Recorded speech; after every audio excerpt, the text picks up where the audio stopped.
வணக்கம் ஜெயஹிந்த். இன்னைக்கு பாகிஸ்தானை பற்றி ஒரு மிக முக்கியமான அப்டேட் பார்க்க போகிறோம். பாகிஸ்தான் இந்தியாவுக்கும் இருக்கக்கூடிய ஒரு மிக முக்கியமான தொடர்பு கிரிக்கெட். ரெண்டாவது பாலிவுட். இப்போ கிரிக்கெட்டில் நம்ம 2 வருஷம் முன்னாடி பார்த்தோம், சென்னையில் பாகிஸ்தான் டீம் இங்கே விளையாட வந்திருந்தாங்க. அதற்கு கடும் எதிர்ப்பு தெரிவிக்கப்பட்டுச்சு. நாமளே அதை எதிர்த்திருந்தோம். இப்போ இருக்கக்கூடிய பிசிசிஐ இது ஒரு தனியார் அமைப்பு என்ன என்றாலும் அரசாங்கத்தோடைய அந்த கண்ட்ரோல் இவங்க மேலே இருக்குது. இதை நிர்வகிக்கிறது எல்லாமே அரசியல்வாதிகள் தான், நம்ம எல்லாருக்குமே தெரியும். அதையும் மீறி ஒரு கிரிக்கெட் போட்டியை நடத்தினாங்க. இப்போ சில அடிப்படை சவால்கள் இருக்குது.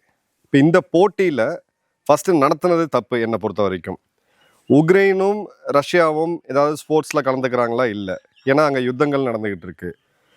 பாலஸ்தீனும் இஸ்ரேலும் இல்லை இஸ்ரேலும் ஈரானும் ஏதாவது போட்டியில் கலந்துக்கிறாங்களா? இல்லை. ஏன்னா அங்கேயுமே யுத்தம் நடந்துகிட்டு இருக்கு. இங்கே போன வருடம் ஆப்ரேஷன் சிந்தூர் நம்ம பார்த்தோம். 26 அப்பாவி பொதுமக்களை, ஆண்களை குறிப்பாக நெத்தியில குறி வச்சு சுட்டு அவங்க குடும்பங்கள் என்றைக்குமே மீள முடியாத அளவுக்கு ஒரு துயரத்தை கொடுத்தது பாகிஸ்தான். அதன் பிறகு அவங்க அந்த தாக்குதலுக்கு முற்பட்டாங்க. பிறகு இந்தியா பதிலடி கொடுத்தது. அதில் ஒரு 11 வீரர்கள் கொல்லப்பட்டாங்க. தினம் நம்மளுடைய வீரர்கள் ஏதோ ஒரு ரூபத்தில் தங்களுடைய உயிரை பணயமாக வச்சு நிறைய பேர் அந்த லைன் ஆஃப் டியூட்டியில் உயிரையும் துறக்கிறாங்க இந்த நாட்டுக்காக, இந்த நாட்டோடைய பாதுகாப்புக்காக. இப்போது ஒரு அப்சர்டான ஒரு வாதம் என்ன அப்படின்னு பார்த்தீங்கன்னா, கிரிக்கெட் வேறு இது வேறு. கிரிக்கெட்டில் நம்ம தொடர்பு வச்சுக்கிறது இன்டர்நேஷ்னல் இதில் தான் விளையாடுறோம், பைலெட்டரில் நம்ம விளையாடல. எதில் விளையாண்டாலும் அடிப்படை கேள்வி ஒன்று தான். அதன் பிறகு பார்த்தீங்கன்னா ஹைட்ஸ் நாங்கள் டிஃப்ரெண்ட் ப்ரோ. நாங்கள் அதாவது தெற்கிந்தியர்கள், அதாவது தெற்கு பகுதியில் வாழக்கூடிய இந்தியர்கள் டிஃப்ரெண்ட் ப்ரோ. நாங்கள் லிபரல்லு, ஐ ஆம் சாரி பாகிஸ்தான் சொல்லிட்டு இவங்க பயங்கரமாக கம்பு சுற்றினதெல்லாம் பார்த்தோம். ஸ்டேடியமில் போய் நின்று பாகிஸ்தான் கூட இருக்கக்கூடிய அந்த ஃபேன்ஸோட ஃபோட்டோ எடுத்து போட்டதுன்ட்டு. இந்த அறிவாளிகளுக்கு இந்த பதிப்பை நான் டெடிகேட் பண்ண விரும்புகிறேன். உங்களை நீங்களே இன்ட்ரெஸ்ட் பண்ணி பாருங்கள். பாகிஸ்தான் கிரிக்கெட்டில் ரொம்ப ஒரு ஃபேமஸான முகம் ஷோயிப் அக்தர். ராவல்பிண்டி எக்ஸ்பிரஸ்ன்னு சொல்லிட்டு ஒரு காலத்தில் ஒரு மிகப்பெரிய ஃபாஸ்ட் பவுலராக இருந்த ஒரு கிரிக்கெட்டர். இப்போது ஷோயிப் அக்தருக்கு இங்கேயுமே நிறையா ஃபேன்ஸ் இருக்குது. அதுக்கு நாடு சம்மந்தப்பட்டது கிடையாது கிரிக்கெட் அப்படின்னு சொல்லிட்டு. இப்போ முக்கியமான விஷயத்த நம்ம பார்ப்போம். ஷோயிப் அக்தருடைய மூத்த சகோதரர் ஷாஹித் அக்தர் இஸ்லாமாபாத்தில் மரணிக்கிறார். அவரோட மெடிக்கல் கண்டிஷன் காரணமாக அவர் இறந்து போகிறார். இறந்து போகும்போது அந்த காரணம் இன்னும் பப்ளிக்காக அவங்க டிஸ்க்ளோஸ் பண்ணலை. அவர் இறக்கிறது 24 ஜூன் 27ஆம் தேதி. அந்த இறுதி அஞ்சலி ஃபியூனரல் பிளேயர்ஸ் அப்படின்றது அங்கே இருக்கக்கூடிய ஒரு கபரிஸ்தான், அங்கே இடுகாட்டில் நடக்குது அப்படின்றத பார்க்குறோம். இப்போ இந்த இடத்துல முக்கியமான சில பேர் வராங்க. இந்த முக்கியமான சில பேர் யார் அப்படின்னு பார்த்தீங்கன்னா, இந்தியாவில் ஆயிரக்கணக்கான மக்களை கொன்று குவித்த பயங்கரவாத தாக்குதல் மூலிமா பாதுகாப்பு படையினர் மற்றும் பொதுமக்களை கொண்டு குவித்த எல்இடி லஷ்கர் இ தொய்பாவுடைய டெப்டி சீஃப் சைஃபுல்லா கசூரி. சைஃபுல்லா கசூரி இந்தியாவில் மட்டுமே கிடையாது, உலகத்தில் தேடப்படக்கூடிய தன் தலைக்கு ஒரு சன்மானம் இருக்கக்கூடிய ஒரு கொடூரமான பயங்கரவாதி. இவன் ஷாஹித் அக்தரோட அங்கே கட்டி ஆற தழுவுறது, அங்கே ஃபியூனரல் பேர் கொடுக்கறத நம்ம பார்க்கணும். ரெண்டாவது ஹஃபீஸ் சயீத், எல்இடியோட தலைவனோட மகன் தாலா ஷயீத், அவனும் இந்த ஃபியூனரல் பிளேயர்ஸில் கலந்துக்கிறான். ஷோயிப் அக்தரோடைய ஆரத்தளவுக்கூடியதை நம்ம பார்க்க முடியுது. அதன் பிறகு பார்த்தீங்கன்னா இனாமூர் ரஹ்மான் கம்போ, இவன் எல்இடியோடைய பொலிட்டிக்கல் ஃப்ரண்ட்டாக இருக்கக்கூடிய பிஎம்எம்எல்லுடைய இஸ்லாமாபாத் சீஃபு. அதன் பிறகு அப்துல்லா தூர், இவனும் அந்த பிஎம்எம்எல்லுடைய மெம்பர். ஹஃபீஸ் உமர் பிஎம்எம்எல்லுடைய மெம்பர். அம்ஜத் பட்டி பிஎம்எம்எல்லுடைய மெம்பர். ஸோ எல்இடியோடைய லஷ்கர் இ தொய்பாவுடைய டாப் லெவலில் இருக்கக்கூடிய ஆட்கள் இந்த ஷோயிப் அக்தருடைய சகோதரருடைய ஃபியூனரலில் கலந்துக்கிறாங்க. அந்த பாடி கெமிஸ்ட்ரியை நம்ம பார்க்க முடியுது, வீடியோஸ் வருது. இப்போ அவங்க தலைக்கு சன்மானம் இருக்குது. தேடப்படக்கூடிய பயங்கரவாதிகள், மர்ம நபர்களுடைய டார்கெட்டில் டாப் லிஸ்ட்டில் இருக்கக்கூடிய ஆட்கள். இப்போ இவங்க பப்ளிக்காக ஒரு கிரிக்கெட்டர் ஷோயிப் அக்தருடைய சகோதரர் இறப்புக்கு இவங்க கலந்துக்கிறாங்க அப்படின்னா, இவங்க 2 பேருக்கும் இருக்கக்கூடிய அந்த உறவு என்ன அப்படின்றத அப்பட்டமாக நம்ம பார்க்கலாம். ஏன்னா இவங்க வெளியில் வரும்பொழுது அவங்களுக்குமே லைஃப் ரிஸ்க் அப்படின்றது இருக்குது. ரெண்டாவது எஃப்ஏடிஎஃப், பாகிஸ்தான் இப்போது எஃப்ஏடிஎஃபோட கிரே லிஸ்ட்டில் கொண்டு போகிறதுக்கு இந்தியா எல்லா விதமான முயற்சிகளையும் எடுத்துக்கிட்டு இருக்காங்க. இந்த நேரத்தில் இந்த பயங்கரவாதிகள் ஜென்ரலாக பப்ளிக் அப்பியரன்ஸை தவிர்ப்பாங்க. அதையும் மீறி இவன் வரான் அப்படின்னா இந்த கிரிக்கெட்டரான ஷோஹிப் அக்தருக்கும் இவங்களுக்கும் எந்த அளவுக்கு உறவு இருக்குது அப்படின்றத பார்க்கலாம். ஏன்னா வந்தது சாதாரண ஆள் கிடையாது. கசூரி எல்இடியோட டெப்டி சீஃப், தலா வந்து பார்த்தீங்கன்னா தலா ஷஹீத் வந்து இவங்களோட தலைவனாக இருக்கக்கூடிய இந்த ஹஃபீஸ் சயீதோடைய பையன். இப்போது பேல்காமோட மாஸ்டர் மைண்ட் யார்? இந்த பேல்காமில் 26 பேர் கொல்லப்பட்டாங்க. அப்பாவி இந்தியர்கள். அவங்களுக்கும் பாதுகாப்பு துறைக்கோ இன்டெலிஜென்ஸ்க்கோ சம்மந்தம் கிடையாது. நெத்தி பொட்டில் கொடூரமான முறையில் நாடே பார்த்து பதவித்த ஒரு நிகழ்வு அது. அதை நேரடியாக ஆர்கஸ் பண்ணது யார் அப்படின்னு பார்த்தீங்கன்னா கசூரி. ஸோ கசூரியும் இங்கே வந்திருக்கிறான் அப்படின்னு பார்க்க முடியுது. ஸோ பேல்காமோட மாஸ்டர் மைண்ட் அங்கே இருக்கிறான். அதன் பிறகு இவங்களுடைய அந்த மிலிட்ரி டெரர் நெக்ஸஸ் தெரியுது. ஸோ ஒரு இளவு வீட்டுக்கு போகும்போது சம்மந்தப்பட்டவங்க வருவாங்க, ஃபேமிலி வருவாங்க, அது வேறு விஷயம். ஆனால் பயங்கரவாத கும்பலோடைய டாப் லீடர்ஷிப்பில் இருக்கக்கூடிய 2 பேர் வராங்க அப்படின்ற போது இது என்ன அளவுக்கு இது போயிட்டுருக்கு அப்படின்றத பார்க்குறோம். அதே மாதிரி எல்இடியோடைய பொலிட்டிக்கல் ஆமாக இருக்கக்கூடிய இன்னொரு ஆர்கனைசேஷன் மில்லி முஸ்லீம் லீக்னு சொல்லக்கூடிய எம்எம்எல், அதோட தலைவர்களும் அவங்க வந்து நிறைய வந்திருக்காங்க அப்படின்றத பார்க்க முடியுது.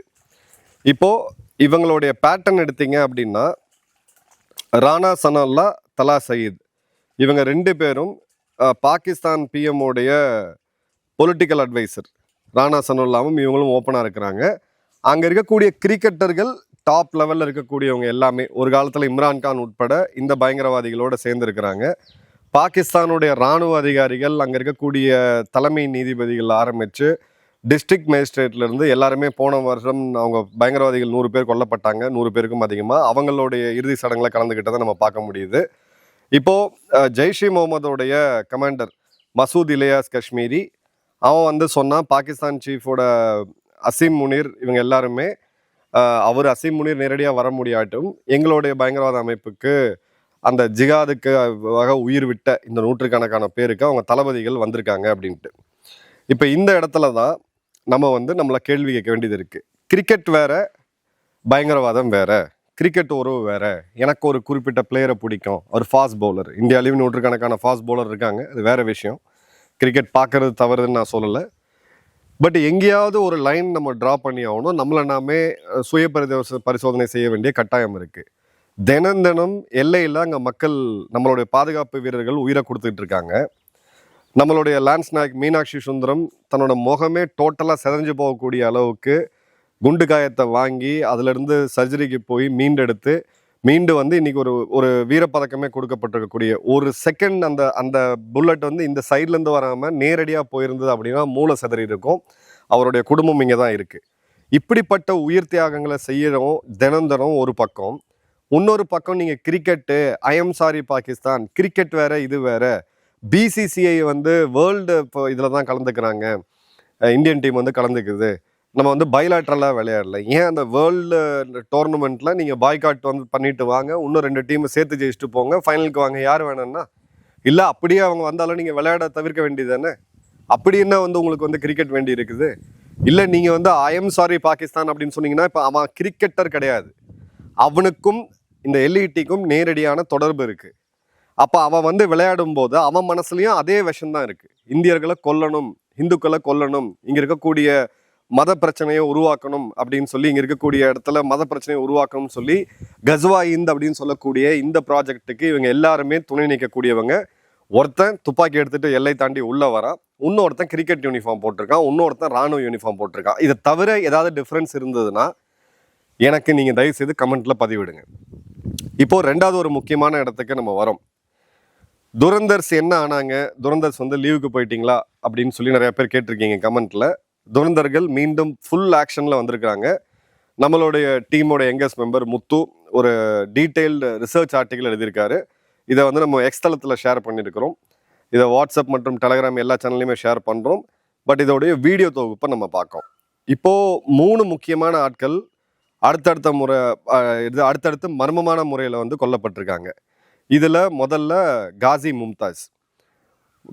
மும்தாஜ் ஒரு ட்ரெயினர், பயங்கரவாதிகளுக்கு ஆயுத பயிற்சி கொடுத்து அவங்கள ரெக்ரூட் பண்ணுறதில் ஆரம்பித்து அவங்கள மூளை செலவை செய்து அந்த ஜிகாதி மனப்பான்மைக்கு உள்ளே கொண்டு வந்து அதன் பிறகு இந்தியாவுக்கு எதிராக பயங்கரவாத செயல்களை செய்கிறதுக்கு உள்ளே அனுப்பக்கூடியவன். இவன் அப்பர் தீர் என்ற இடத்துல ஒரு மர்மமான முறையில் கொல்லப்பட்டிருக்கான் அப்படின்றத பார்க்குறோம். 2வது முகமது குசைமா காசிம். இவன் வந்து ஒரு மிக முக்கியமான ஐடியாலஜிக்கல் ரெக்ரூட்டர்.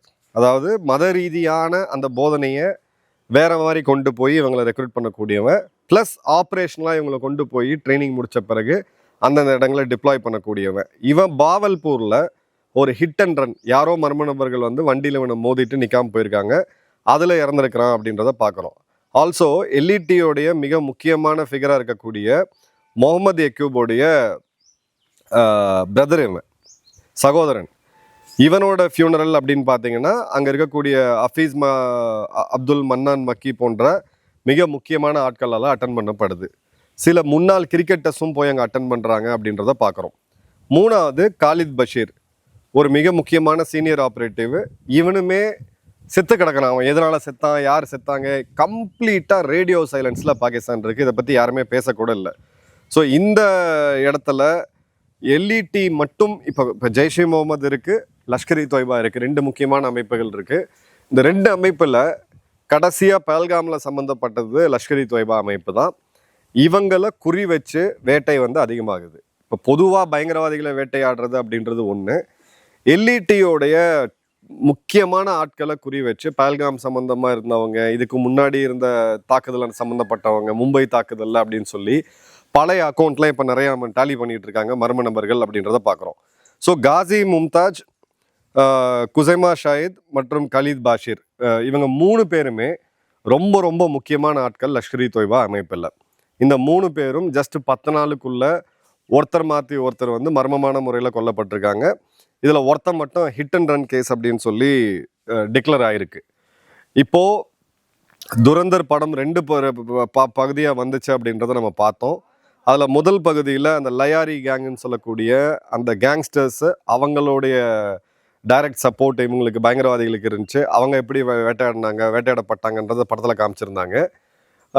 இப்போ நான் சமீபத்தில் ஒரு மிக முக்கியமான வெளியுறவுத்துறை அதிகாரியை சந்திச்சிருந்தேன். அவர்கிட்ட நான் பேசும்போது முக்கியமான சமயத்தில் அவர் அங்கே இருந்தார். இருக்கும்பொழுது இந்த கேம் எல்லாம் போயிட்டு தான் இருக்கும்.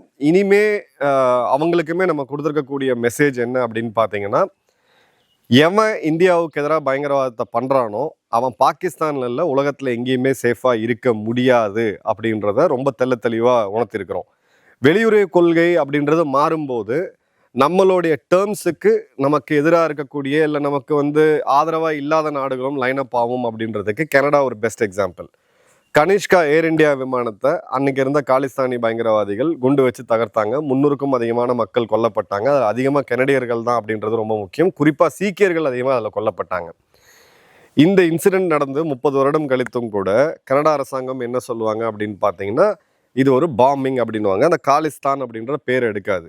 இப்பதான் முதல் முறையாக கனடா காலிஸ்தான் பயங்கரவாதிகளோட பேரை குறிப்பிட்டு இவங்க தான் இந்த படுபாதக செயலை செஞ்சாங்க, இந்த பயங்கரவாத செயலை செஞ்சாங்க அப்படின்னு சொல்லி இப்போ அறிவிச்சிருக்கிறாங்க. ஸோ இது ஒரு மேஜர் டிப்ளமேட்டிக் ஷிஃப்ட்.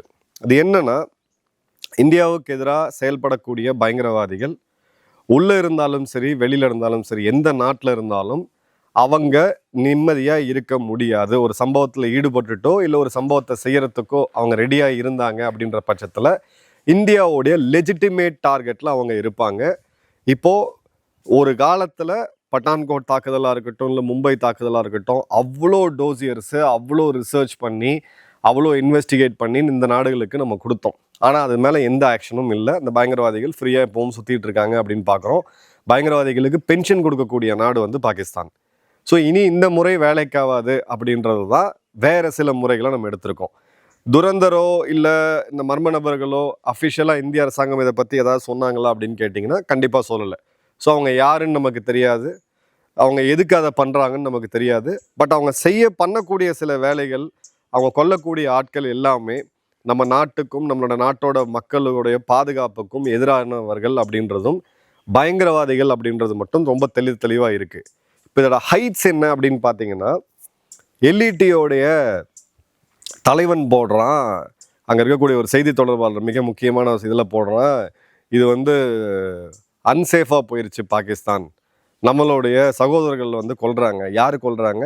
இந்திய ஆதரவு பயங்கரவாதிகள் கொல்றாங்கன்ட்டு. ஸோ மர்ம நபர்களுக்கு இவங்க ஒரு புதுசாக பேர் வச்சிருக்கிறாங்க, இந்திய ஆதரவு பயங்கரவாதிகள்னு சொல்லிட்டு. ஸோ அதை வச்சுட்டு போட்டோம்னு அவங்க என்ன பேர் வேணால் வச்சுட்டு போட்டோம், தப்பு கிடையாது. கனடாவுடைய இந்த மாற்றம் அப்படின்றது இனி வரக்கூடிய காலங்களில் காலிஸ்தானிகள் கனடாவில் வேர் கொண்டு இருக்க முடியாது, அதை வேரோடு பிடுங்கி எறியறதுக்கான நகர்வு அப்படின்னு தான் பார்த்தோம். ரொம்ப முக்கியமாக கனடாவுடைய இப்போது இருக்கக்கூடிய பிரதமர் அந்த டிப்ளமேட்டிக் செட்டப் பண்ணார். பிரதமர் மோடி அவர்களை சந்தித்ததாக இருக்கட்டும், இல்லை சர்வதேச தலைவர்களுடைய மாநாட்டில் இந்தியா ஒரு மிடில் பவர், இந்த மிடில் பவர்ஸில் சூப்பர் பவர் ஆகிறதுக்கான கேப்பபிலிட்டி இந்தியாவுக்கு இருக்குது, இந்தியா ஒரு பெரிய நாடு, ஜஸ்ட் நீங்கள் ஒரு ஃபுட் நோட் மாதிரி கடந்து போக முடியாது அப்படின்னு சொல்லியிருந்தாரு. அதை பிரதிபலிக்கிற மாதிரி இப்போ தெளிவான ஆப்ரேஷன்ஸை நம்மளுடைய மர்ம நபர்கள் பண்ணிக்கிட்டு இருக்காங்க. இதில் ஷாகிப் அக்தராக இருந்தாலும் சரி, எவனாக இருந்தாலும் சரி, அவனுக்கு என்ன ஃபேன்ஸிங்க இருந்தாலும் சரி, நாடும் நாட்டு பாதுகாப்பும் இங்கே முதல்ல வைக்கணும், வைக்கப்படணும். அதை வைக்கிறாங்களோ இல்லையோ சில பேர், இந்த மாதிரியான மர்ம நபர்களுடைய தாக்குதல் அப்படின்றது தொடர்ந்துட்டு தான் இருக்கும். ஒரு உணர்ச்சி வசப்பட்டு நான் இங்கே பேசலை, தெரிந்தோ தெரியாமலோ ஐஎம் சாரி பாகிஸ்தான் நீங்கள் சொல்லிட்டு இருந்தவங்களுக்கு, உங்களுடைய ஒரு கிரிக்கெட்டர் அவன் கிரிக்கெட்டை மட்டும் விளையாண்டா நமக்கு பிரச்சனை கிடையாது, கூட இருந்து இவங்க நேருக்கு நேராக பார்த்தவங்கன்ற முறையில் நான் சொல்கிறேன். ஷோயிப் அக்தர் அந்த தீவிரவாதிகளோட கட்டி பிடிச்சி அங்கே வந்து ஒரு அந்த நிகழ்வோட வீடியோவை பார்த்தீங்கன்னா, இவனுங்க எல்லாம் வந்து யூனிஃபார்ம் போடாத இல்லை கிரிக்கெட் ட்ரெஸ் போட்டுட்டு இருக்கக்கூடிய பயங்கரவாதிகள் தானே தவிர, இவங்களுக்கும் விளையாட்டாக பார்க்கணுன்ற மெச்சூரிட்டி கிடையாது, இல்லை அதற்கான தன்மையும் கிடையாது. அவங்கள நம்ம தூக்கி வச்சுக்கிட்டு இங்கே கிரிக்கெட் வேறு அப்படின்னு நம்ம சொல்லிகிட்டு இருந்தோம் அப்படின்னா, கிரிக்கெட்டை கம்ப்ளீட்டாக புறக்கணிக்கக்கூடிய என்னால் முடிஞ்ச ஒரு அறைகோவில் நான் கண்டிப்பாக விடுப்பேன். உங்கள் கருத்துக்களை கமெண்ட் பாக்ஸில் போடுங்க. நன்றி, வணக்கம், ஜெய்ஹிந்த்.